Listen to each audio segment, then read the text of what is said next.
Mag primary mayudore e gwengego mag Kisumu bang' yudo duoko makare mag penj ma KCPE mabende olandi odiochieng' ma kawuono.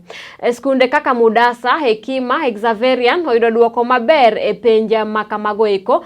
Ka skund primary ma Mudasa mabende yudore kar dak ma Tomboya ma Kisumu, jopuonjre maheo 50 oyudo max maromo 400 kadhi malo, kendo japuonjre mogik e skuno ero ni kod max maromo 367. Jatend skuno ero manoero Mr. John Shikuku omor kod duoko makamago eko, kopako jopuonj kanyakla kod jopuonjre mag Mudasa School kuom tich maber mar neno ni giyudo duoko makare go eko. Mor makamaendi onenore e skunde mamoko bende e alwora boma ma Kisumu. It is not that we are book smart, but it is because God has plans to prosper us. It has been a long journey, but through God and our capabilities and strength, we are now at this position. Ageno ni duoko magolo kawuono ni en duoko maber. Duoko te duoko ma sikunde te otimo te.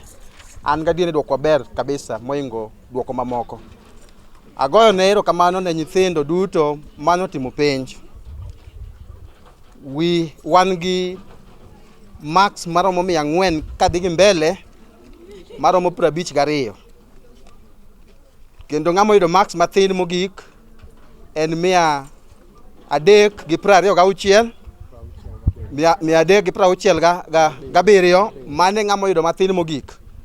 Waduoko ne Nyasaye erokamano. Ne wan gi nyithindo 211 mantie timo penj.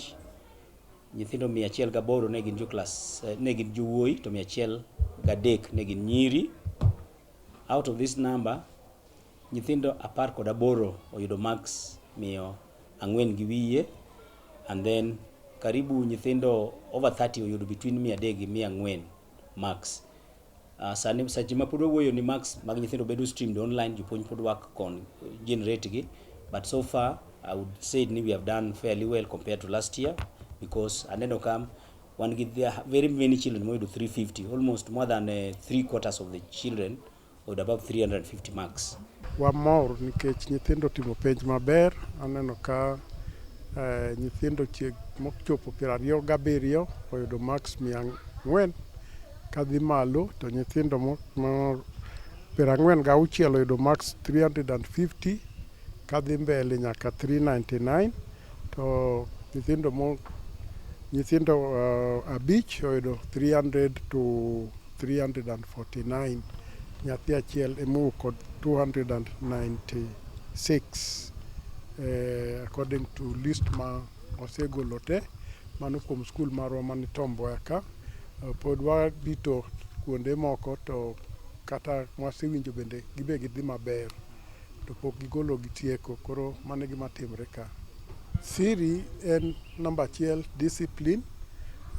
Waketo discipline malo, keep time, kendo nyithindo bende waketo bedo gi discipline maber, jopuonj bende dedicated.